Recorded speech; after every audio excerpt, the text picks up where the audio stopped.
പ്രണയിനിയെ സ്വന്തമാക്കാൻ വാഹനാപകടമുണ്ടാക്കി രക്ഷകനായി എത്തിയ യുവാവിനും സുഹൃത്തിനുമെതിരെ കൊലപാതക ശ്രമത്തിന് കേസെടുത്തു.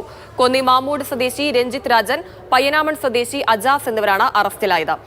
CK അബിലാൽ ഈ കേസന്വേഷിച്ച അന്വേഷണ ഉദ്യോഗസ്ഥനൊപ്പം ചേരുന്നുണ്ട്. തത്സമയത്തിലേക്ക് അബിലാൽ, എന്തായാലും വലിയൊരു പ്രണയ നാടകം തന്നെയാണ് ഈ യുവാവ് കാഴ്ചവെച്ചത്. ഇത്തരത്തിലുള്ള കാര്യങ്ങളൊക്കെ നമ്മൾ സിനിമയിൽ മാത്രമേ കണ്ടിട്ടുള്ളൂ. എങ്ങനെയാണ് ഈ പ്രതികളിലേക്ക് പോലീസ് എത്തിയത്? ഈ പെൺകുട്ടിയും പ്രതിയിൽ പ്രധാനപ്പെട്ട ആളും തമ്മിൽ ഏറെക്കാലമായി സൗഹൃദത്തിൽ ആയിരുന്നു. മാത്രവുമല്ല, അടുത്ത കാലത്ത് ചില സൗന്ദര്യ പിണക്കത്തിലുമായിരുന്നു. ചുരുക്കത്തിൽ ഈ അപകടം സൃഷ്ടിച്ചതിലൂടെ പെൺകുട്ടിയുമായുള്ള സൗഹൃദം ബലപ്പെടുത്തുക, അതുവഴി വിവാഹത്തിലേക്ക് കാര്യങ്ങളെ എത്തിക്കുക. എങ്ങനെയാണ് ഈ പ്ലാൻ നമ്മൾ പൊളിക്കുന്നത് സാർ? അതെ, ഈ പെൺകുട്ടി വാഹനാപകടം പറ്റിയെന്ന് പറഞ്ഞിട്ട് പോലീസ് സ്റ്റേഷനിൽ വന്നിട്ട് ഒരു സ്റ്റേറ്റ്മെൻറ്റ് തന്നായിരുന്നു. ആ സ്റ്റേറ്റ്മെൻറ്റിനെ ബേസ് ചെയ്ത് നമ്മളൊരു കേസ് രജിസ്റ്റർ ചെയ്തതിന് ശേഷം ആ കുട്ടി ഇങ്ങനെ സംസാരിക്കുന്ന അന്വേഷണത്തിൻ്റെ ഭാഗമായിട്ട് ആ കുട്ടിയോട് സംസാരിക്കുന്ന സമയത്ത് ഈ കുട്ടിക്ക് അപകടം പറ്റിയ സമയത്ത് ഈ പെൺകുട്ടി, ആ കാമുകൻ അവിടെ, ആ സുഹൃത്ത് അവിടെ പ്രത്യക്ഷപ്പെട്ടത് പെൺകുട്ടിയിലൊരു ചെറിയ സംശയം ഉണ്ടാക്കി. അപ്പോൾ ആ സംശയം ഞങ്ങളോട് പറഞ്ഞു.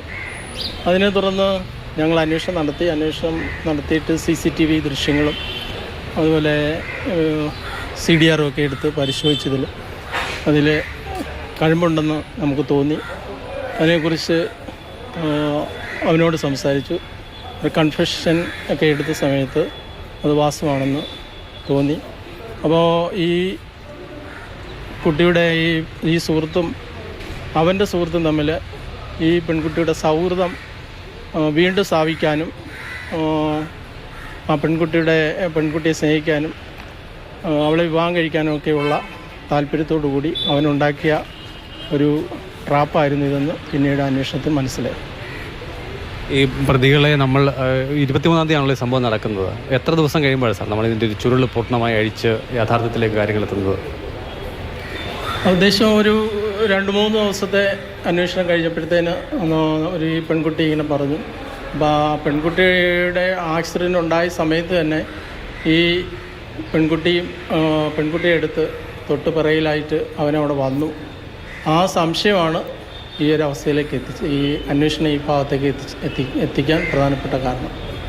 ഈ അന്വേഷണ സംഘാംഗങ്ങളാണ് ബാക്കിയുള്ള ആളുകളൊക്കെ തന്നെ. ഇതിൻ്റെ പ്രധാനപ്പെട്ട ചുമതല വഹിച്ച ഉദ്യോഗസ്ഥൻ ഇന്ന് അവധിയിലുമാണ്. സാർ, ഈ പെൺകുട്ടിയെ അപകട സ്ഥലത്തുനിന്ന് ഇപ്പോഴും തന്നെ കാമുകനായ പയ്യൻ വന്ന് വാഹനത്തിലേക്ക് കയറ്റിക്കൊണ്ട് പോകുന്നു. ആ സമയത്ത് തന്നെ പെൺകുട്ടിക്ക് അസ്വാഭാവികത തോന്നിയിരുന്നു? ആ സമയത്ത് പെട്ടെന്ന് തോന്നിയില്ല. അപകടത്തിൻ്റെ ആ ഒരു ഇതിൽ നിന്നുകൊണ്ട് കുട്ടിക്ക് അപ്പവും തോന്നിയില്ല. അത് കഴിഞ്ഞപ്പോഴേക്കും നമ്മൾ രണ്ടാമത് സ്പോട്ട് വിസിറ്റ് ചെയ്ത സമയത്താണ് അവിടെ നിന്ന് കടക്കാരും കാര്യങ്ങളൊക്കെ ഇങ്ങനെ പെട്ടെന്ന് തന്നെ എത്തി, വൈഫാണെന്ന് പറഞ്ഞു, അവിടെ പറഞ്ഞു എന്നുള്ള കാര്യങ്ങളും ഒക്കെ ആ കുട്ടി അറിയുന്നത്. അപ്പോഴാണ് കുട്ടിക്ക് പെട്ടെന്നൊരു കൺഫ്യൂഷൻ ഇങ്ങനെ തോന്നിയത്. അതുകൂടെ ഒന്ന് പറയുകയായിരുന്നു. CDR ഒക്കെ പരിശോധിച്ചപ്പോൾ നിരന്തരമായി ഈ പ്രതികൾ തമ്മിൽ കമ്മ്യൂണിക്കേഷൻ ഉണ്ടായിട്ടുണ്ടെന്നാണ് വ്യക്തമായത്. അങ്ങനെ CDR പരിശോധിച്ച് കഴിഞ്ഞപ്പോഴാണ് തമ്മിലൊരു കണക്ഷൻ നമുക്ക് തോന്നിയത്. അത് പ്രതിനെ വിളിച്ച് ചോദ്യം ചെയ്ത് കഴിഞ്ഞപ്പോഴേക്കും പ്രതി സമ്മതിക്കുകയാണുണ്ടായത്.